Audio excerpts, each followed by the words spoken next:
Welcome to Underground Sports Talk. I'm Alex. I'm sad. I'm Jordan as well.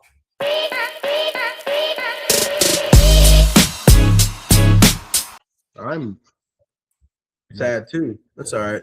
Sad. We'll talk about why it's important to not stay sad and stay glad. Just like the bag. You know what I'm saying? All right.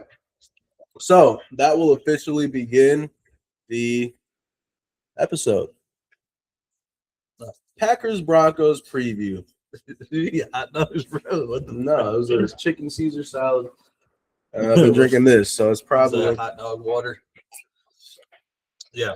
No, you're drinking hot dog water too, then, if that's the case.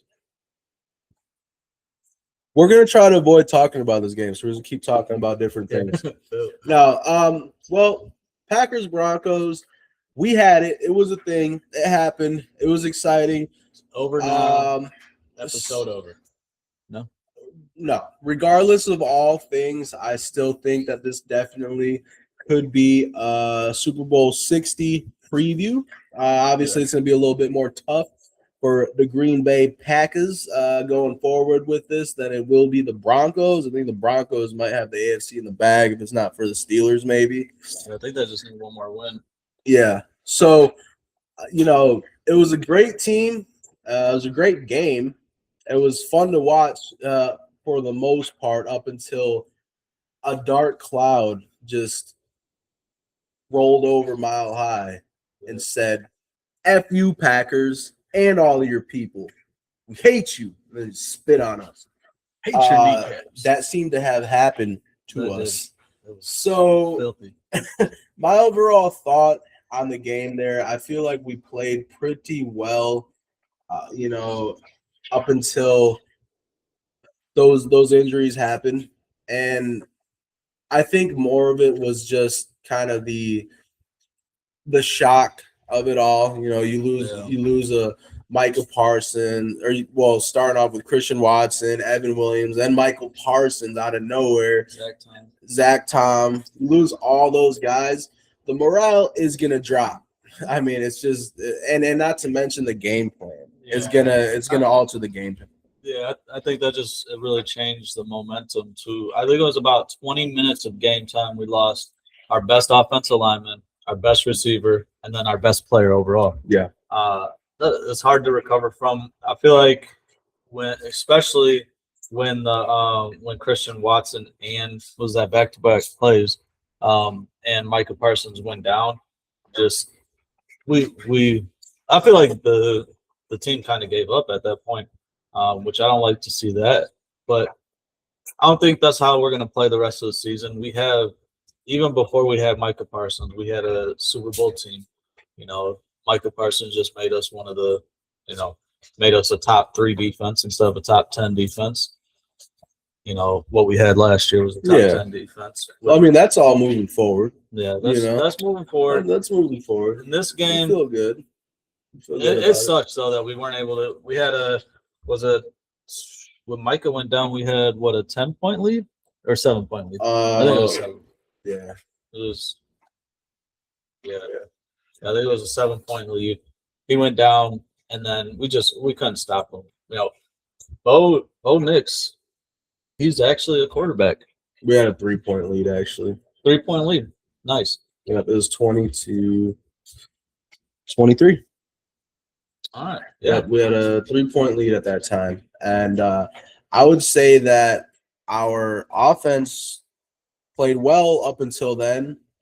And our defense had some things that they needed to button up. I think the defense played well in the fourth quarter, and that's without Micah Parsons. I mean, we had 2 fourth downs that we didn't let them convert. And those were huge, but then again, the offense, they got the ball, and they didn't seem to produce much there. Now, I do understand losing your number 1 receiver might alter the game plan on offense more than losing your number 1 defensive player might alter the actual game plan and defense. So there's that, and plus Zack Tom was out. Yeah, but even because Zack Tom went out when it was 7-3. So it was early. That was in the second quarter. But I guess the surprising thing is when Christian Watson went out, we couldn't block anybody. That's what we had no sacks before. Jordan Love hadn't been sacked one time before that, and then I think he ended up being sacked 3 times. Yeah, in that in the fourth quarter. So I think that says a lot about Christian Watson because he takes the top off the defense. You can't blitz as much because you need to have people back so he doesn't beat him, which he did beat that defense. And Jordan Love missed him a couple times. He missed him. He overthrew him once and underthrew him, which, man, Sertan, that pick, that was a good pick. Yeah, that was beautiful, but the ending of that was terrible. Yeah, good for him. Yeah, he's a good guy. He's a good guy. Yeah, that's another thing. I just think Jordan Love had the 2 picks. I mean, one of them was, you can't really blame on him fully. It was the Wicks tip, which, I mean, you got to come up with those. It was a little bit behind him. Yeah. It was a little high, but at the end of the day, I've seen Wicks catch some balls. You're an NFL receiver. You should catch that. Yeah, I don't think either of the picks were terrible picks, though. No. And which is good because Love doesn't have many, but some of his picks this year were just it was just terrible read. You know what I mean? Yeah. I don't think either of those were terrible reads. I think the balls weren't perfect where he more than likely does throw better balls on those, but he did seem that even though the offense was running, he was maybe just like a half a second off on some of his throws, which they're still making the completions, but he's not setting up his guys to keep running or to score touchdowns and stuff like that. Yeah. I mean we're still in this call. Still here? Yeah. So I mean, going off of just kind of what we've seen, I was really excited and happy about Josh Jacobs' performance. I feel like he did pretty well. And then if you were to kind of look at the receiving stats, I mean, I know we lost the game, but we still were very competitive. And, we're still going to have in the future these guys here who are the top receivers, Matthew Golden, Jaden Reed, Musgrave, even though we lost Wiley. I don't know for how long, but then Dobbs as well. So those guys, Josh Jacobs, receiver. Josh Jacobs. That touchdown was nasty. He was right after Christian Watson and receiving yards there, 19 receiving yards, and what a receiving touchdown, I think, too. Yeah. So, touchdowns. We got him, and I just think that he played pretty well. It's going to be interesting to see how the defense does without Micah Parsons, but, we'll save that for the recap. I think that for now, my final thoughts is, hey, it was a very competitive game with 2 of the top teams in the NFL. It was a heavyweight match. But the thing about this, it's not boxing, it's football, and there are a lot of games ahead of us before we get to the big game. So I just want to see how everything develops. I feel like we lost that game mainly because of how the morale went down because of those injuries. And I feel good about us moving forward still. Yeah, I agree. I think my takeaways from the game started with the Broncos. The Broncos haven't had too many tough games this year, like we were talking about in the preview. They only played against 2 playoff teams coming into this game.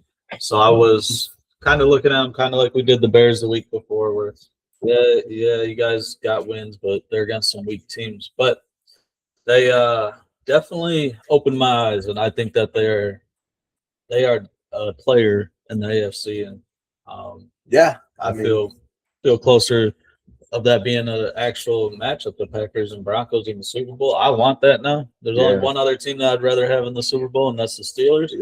But I'd like to see them in the Super Bowl. As far as the Packers takeaways, I know a lot of people are going to just be down, but we played great. We were on the road against the number 1 team record-wise in the league.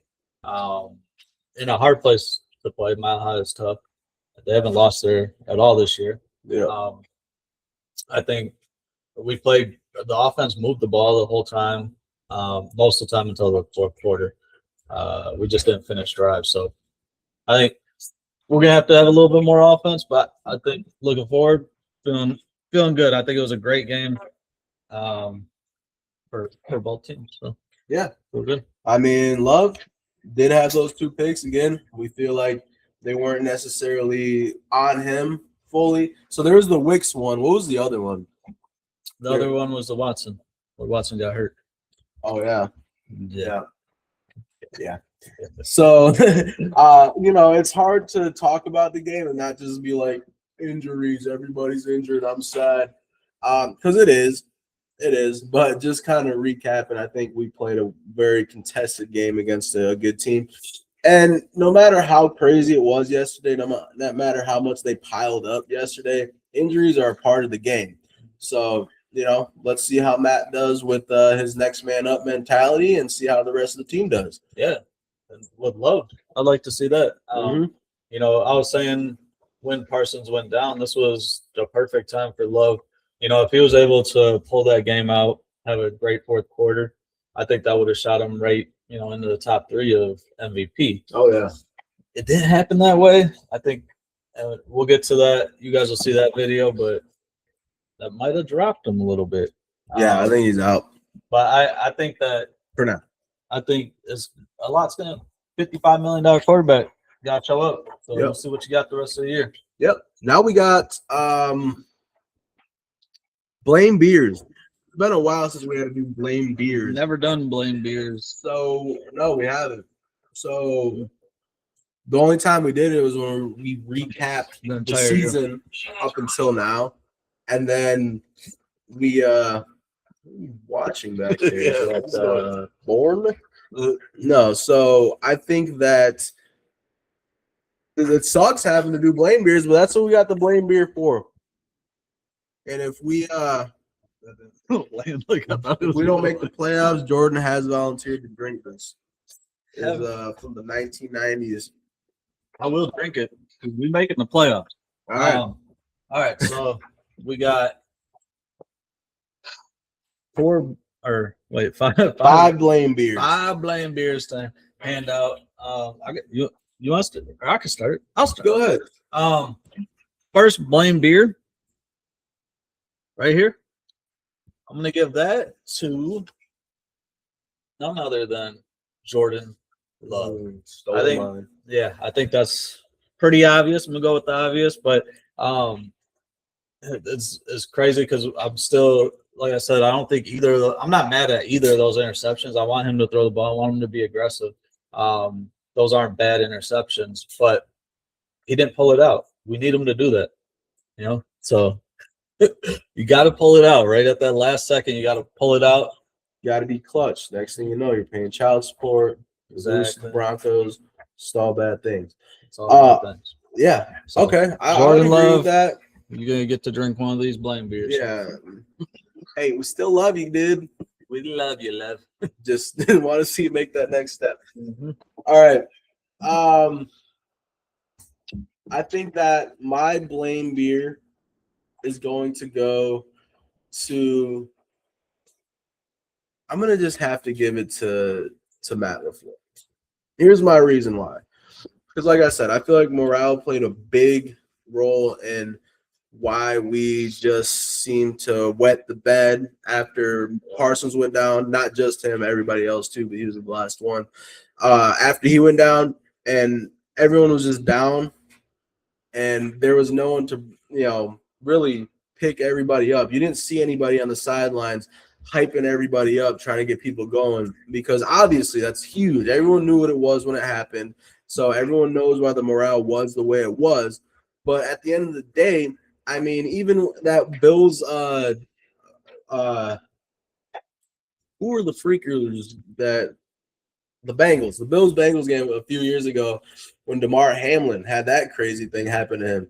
There was still, like, Stephon Diggs was on the sideline trying to hype his team up, like not knowing what was going to happen, even if they were going to play football. But you didn't really see that with the Packers. You didn't see anyone trying to hype up the squad and like get back to it and get into a different mindset. You kind of just let it get like that, and that can be a number of things: the leadership in the locker room. But it all starts with Matt LaFleur. So I'd like to see a little bit more of that. But I do trust throughout the week that you guys will get right. So boom, Matt LaFleur gets second. Blaine Beer. Man, third Blaine Beer. Gotta go to the other side of the ball, because two dropped interception. Xavier McKinney. Come on, man. Dang. They were easy ones. Well, the It's one happened before. Yeah. He's had a tough time this year catching the ball. Compared to where he was at last year with the 8 picks. This year, he can't seem to catch it. He doesn't have as many opportunities because Micah Parsons was getting to the quarterback before they could throw it. But you had two opportunities. If you come away with one of those picks, it probably changes the game. It could change the point because a lot of those were at the point where we could take the game from a 7-point lead. We could have bumped it to a 14-point lead, and maybe we can get our guys rested or actually put this game out of reach. Going off of that before I forget, because I forget things right away. I have a thing. No, but like there literally and I'm not gonna get too into it. I don't want to like have Xavier McKinney just. I'm sure he's watching, but no, but like the play before Micah Parsons got injured was a drop pick. It was a drop pick. Think about that. Think about how much you can alter a game if you just do your job and execute. Yeah. So, but yeah, we're not gonna blame X for that, but just saying. Blame Beer though. Yeah. Yep. All right. So I got number 4, blame Beer. We don't really make a list or think about these before we start, but I'm gonna just have the same reason. It goes hand in hand with the Jordan Love thing, but it's Dontavian Wicks. Like, he really had no type of presence throughout the game, and I know that he can. I don't know whether it was Love's fault or not. I know Christian Watson was in for most of the game, so I know he's down there on the depth chart, but then we really needed you, man. He dropped the ball in a key moment, and that could have been huge as well. So just kind of having to come up with a 4th game ball, I am going to have to give that to Dontavian Wicks. That one hurt.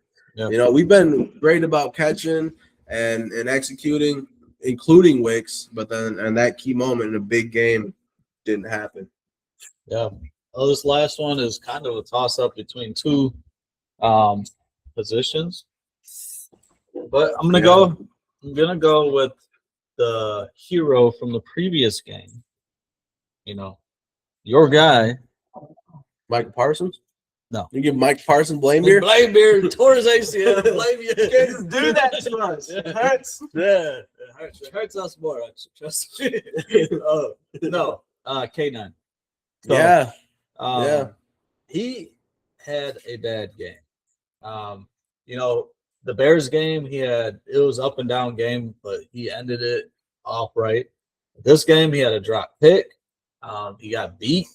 It just wasn't a good game for him. And going forward, he's going to have to show a lot. We're going to need everybody to step up because the ball's actually going to get thrown. So they're going to have to cover the receivers. So the last blame ball right here, or blame Beer right here for you. K9, what are we doing? And just honorable mention, blame Beer mention, offensive line.